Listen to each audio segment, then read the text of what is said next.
Hello everyone, welcome to my channel coaching centre. So నేను ఈరోజు తీసుకున్న టాపిక్ అమెరికా ప్రెసిడెంట్ ఎలక్షన్స్ రీసెంట్గా జరిగినాయి కదా. సో నేను దాని మీద వీడియో చేస్తున్నాను, ఎందుకంటే ఇది దీని మీద ఒక క్వశ్చన్ డెఫినెట్గా వచ్చే ఛాన్సెస్ ఉంది ఫ్యూచర్ ఎగ్జామ్స్లో. సో ఫస్ట్ జో బైడెన్, కమలా హారిస్ ఈ రెండు పేర్లు బాగా వినపడుతున్నాయి. వీళ్ళిద్దరి గురించి తెలుసుకోవడానికన్నా ముందు కొన్ని ఇంపార్టెంట్ పాయింట్స్ మనం తెలుసుకుందాం. సో ఫస్ట్ ఇంపార్టెంట్ పాయింట్ ఏంటి అని అంటే, ప్రెసిడెంట్ కానీ వైస్ ప్రెసిడెంట్ కానీ డైరెక్ట్ ఎలక్షన్స్ ద్వారా ఎన్నుకోడు. ఇది చాలామందికి తెలియని విషయం.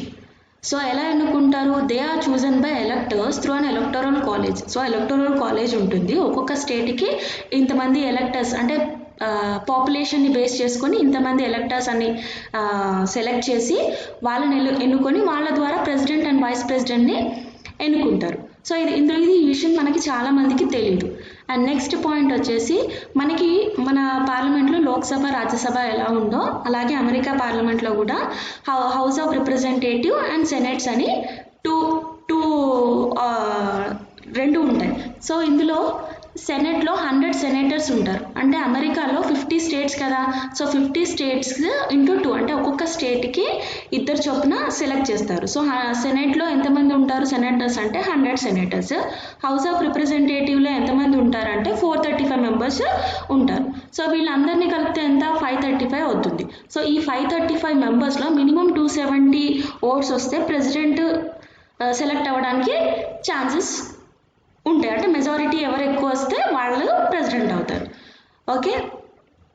సో ఇంకొక పాయింట్ ఏంటి అని అంటే, ఓట్ సెరమనీ. ఎందుకు జనవరి 20లోనే ఓట్ సెరమనీ కండక్ట్ చేస్తారు అని అంటే, ఈ 20th amendment of US constitution ప్రకారము జనవరి 20ని ఓట్ సెరమనీగా చేయాలి అని డిసైడ్ చేసిరు. అంతకుముందుకు ఏముండేనంటే March 4th vote ceremony conduct చేయాలి. బట్ 20th అమెండ్మెంట్ ప్రకారము జనవరి 20th ఓట్ సెరమనీ కండక్ట్ చేయాలని అమెండ్ చేసినారు. సో క్వాలిఫికేషన్స్ చూద్దాం. మామూలుగా మన ఇండియా ప్రెసిడెంట్కి ఉండే క్వాలిఫికేషన్ ఏంటి? ఇండియన్ సిటిజన్ అయి ఉండాలి, 35 years ఉండాలి, లోక్సభకి సెలెక్ట్ అయ్యే క్వాలిఫికేషన్ ఉండాలి. సో ఇక్కడ అమెరికా ప్రెసిడెంట్కి ఉండాల్సిన క్వాలిఫికేషన్ ఏంటి అని అంటే, natural born citizen of United States, 35 years as India president ఉన్నట్టుగానే, and have been a resident of United State for 14 years. 14 years నుంచి యుఎస్లో ఉండేలాగా యుఎస్లో ఉండాలి. ఓకే, మనం కొన్ని ఇంపార్టెంట్ పాయింట్స్ చూసినాం కదా. ఇప్పుడు మన ఇండియాకి అమెరికా ఎలక్షన్స్కి ఉన్న డిఫరెన్స్ అంటే ఒక 2-3 పాయింట్స్ చూద్దాము. మన ఇండియాలో ఏంటి, ఆర్టికల్ 324 ప్రకారం ఒక ఎలక్షన్ కమిషన్ ఉంటుంది. ఆ ఎలక్షన్ కమిషనే స్టేట్ ఎలక్షన్స్ కానివ్వండి, president, vice president, parliament elections ఇవన్నీ కూడా ఎలక్షన్ కమిషనే చూసుకుంటుంది. కానీ యూఎస్లో ఏంటి అని అంటే సెక్రటరీ ఆఫ్ స్టేట్ ఉంటుంది. సెక్రటరీ ఆఫ్ స్టేటే ఇంకా అన్ని ఎలక్షన్స్ అన్ని చూసుకుంటుంది. మన ఇండియాలో ప్రెసిడెంట్ టర్మ్ ఏంటి అని అంటే 5 years, but America president term is 4 years.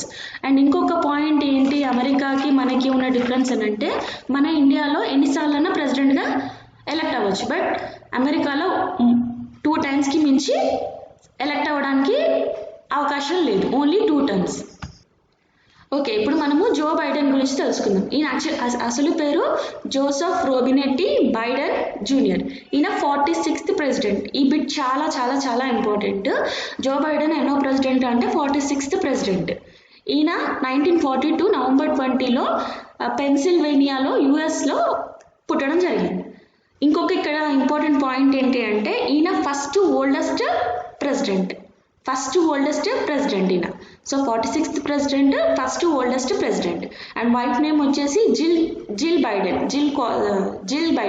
ఈమెని మనం ఫస్ట్ లేడీ అంటారు. ప్రెసిడెంట్ వైఫ్ని మనం ఫస్ట్ లేడీ అని అంటాము. సో ఫస్ట్ లేడీ ఎవరు అని అంటే జిల్ బైడెన్. ఈయన పోటీ చేసిన పార్టీ ఏంటి అని అంటే డెమోక్రటిక్ పార్టీ. ట్రంప్ పోటీ చేసింది ఏంటి అని అంటే రిపబ్లికన్ పార్టీ. యాక్చువల్లీ అమెరికాలో 2 పార్టీలే ఉంటాయని అనుకుంటారు, కాదు, ఇంకా చాలా పార్టీలు ఉంటాయి. కానీ ఈ Republican party, democratic party power distribution చేసుకుంటాం. మిగతా రీజనల్ పార్టీస్, స్మాల్ పార్టీస్ చాలా ఉంటాయి. బట్ మేజర్ పార్టీస్ ఏంటి అని అంటే democratic party and republican party. And also Joe Biden సినేటర్గా 6 times సెలెక్ట్ అయ్యాడు. అండ్ ప్రెసిడెంట్గానేమో 3 times నామినేట్ చేసిండు. ఈ ఇయర్స్ చాలా ఇంపార్టెంట్. 1988లో ప్రెసిడెంట్గా నామినేషన్ చేసిండు, అండ్ తర్వాత 2008లో చేసిండు, 2020లో చేసిండు. ఈ 1988 2008లో గెలవలేదు, కానీ 2020లో గెలిచి ప్రెసిడెంట్గా అయ్యాడు. అండ్ తర్వాత ఈయన ఒబామా పీరియడ్ 2009 నుంచి 2017 వరకు టూ టైమ్స్ చేస్తున్నాడు కదా ఒబామా ప్రెసిడెంట్గా. ఈ 2 టైమ్స్లో వైస్ ప్రెసిడెంట్ ఎవరు అని అంటే మనకి జో బైడెనే. ఓకే, ఈ 2 టైమ్స్ 2009 నుంచి 17 వరకు ఈ 2 టైమ్స్లో 47th ప్రెసిడెంట్ ఎవరు, వైస్ ప్రెసిడెంట్ ఎవరు అంటే జో బైడెన్. అండ్ తర్వాత మనం కమలా హారిస్ గురించి తెలుసుకుందాం. ఈమె గురించి కూడా మనకు ఒక బిట్ వచ్చే ఛాన్సెస్ ఉన్నాయి, ఎందుకంటే ఈమె ఇండియన్ ఆరిజిన్. ఈమె 49th ప్రెసిడెంట్ ఆఫ్ ఇండియా.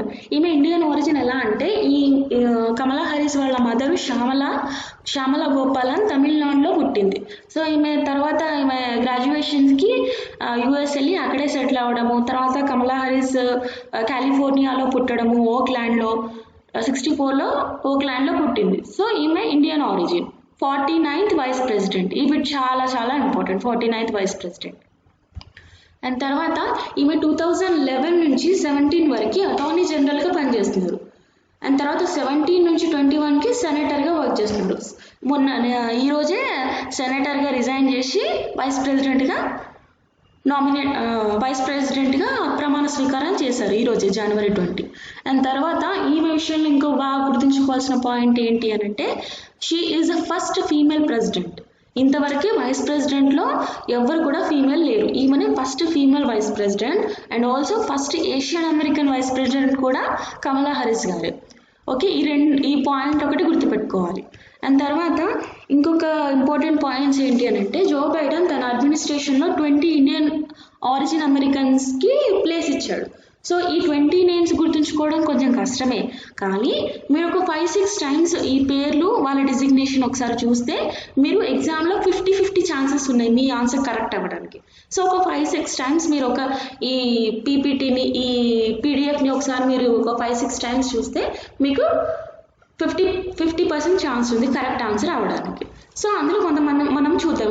ఈ 20 మెంబర్స్ ఎవరు ఉన్నారు. Neeraj Tandon, director off white house office of management and బడ్జెట్లో నీరజ్ తండన్ ఈమెని నామినేట్ చేశారు. తర్వాత వివేక్ మూర్తి, ఇది చాలా ఇంపార్టెంట్. వివేక్ మూర్తి అనేది కూడా చాలా ఇంపార్టెంట్.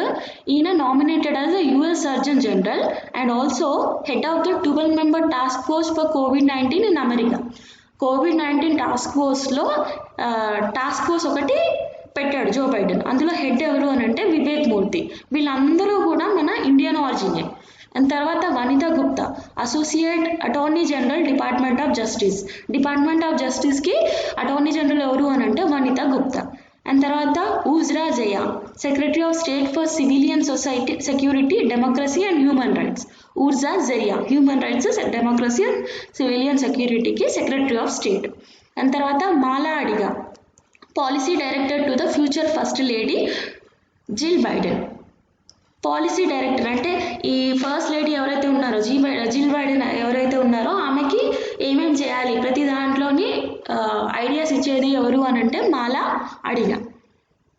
అండ్ తర్వాత 6th పర్సన్ వచ్చేసి Garima Varma, the digital director of the office of the first lady. So first lady అంటే ఆమెకి ట్విట్టర్స్ ఉండొచ్చు, కొన్ని ట్విట్టర్స్, ఫేస్బుక్ ఇలాంటి ఇంటర్నెట్ సైట్స్ ఇవన్నీ ఎవరు చూసుకుంటారు అంటే గరిమా వర్మ. తర్వాత Aisha Shah, partnership manager at the White house office of digital strategy. Samira Fazili, she would occupy the key position of Deputy Director at the US National Economic Council in the White House. ఈమె పేరు కొంచెం మనము ఎక్కువ గుర్తుంచుకోవాలి, ఎందుకంటే ఈమె చాలా important position ఏంటి అంటే deputy director at the US National Economic Council. Economic కౌన్సిల్కి డిప్యూటీ డైరెక్టర్గా ఉన్నారు. సో ఈమె పేరు మనము గుర్తుంచుకోవడానికి ట్రై చేయండి, సమీరా ఫజిల్. తర్వాత Sabrina Singh, she has been named as the first ladies deputy press secretary. And Bharat Ramamurti, the deputy director of the White House National Economic Council. And Gautam Raghavan, deputy director in office of presidential personnel. Vinay Reddy, he has been named as a director of speech writing. Vedant Patel, he has been nominated as assistant press secretary to the president. Sonia Agarwal, she has been named Senior Advisor for Climate Policy and Innovations in the Office of Domestic Climate Policy at the White House. Climate policy కి సంబంధించినవన్నీ సోనియా అగర్వాల్ చూసుకుంటారు. And Vidur Sharma, he has been appointed as Policy Advisor for Testing the White House COVID-19 Response Team. So ఈ name కూడా కొంచెం ఇంపార్టెంటే, Vidur Sharma. And తర్వాత 16th person వచ్చేసి Tarun Chhabra, senior director for technology and national security. Sumona Guha, senior director for South Asia. Shanthi Kalathil, coordinator for democracy and human rights. Neha Gupta, associate council.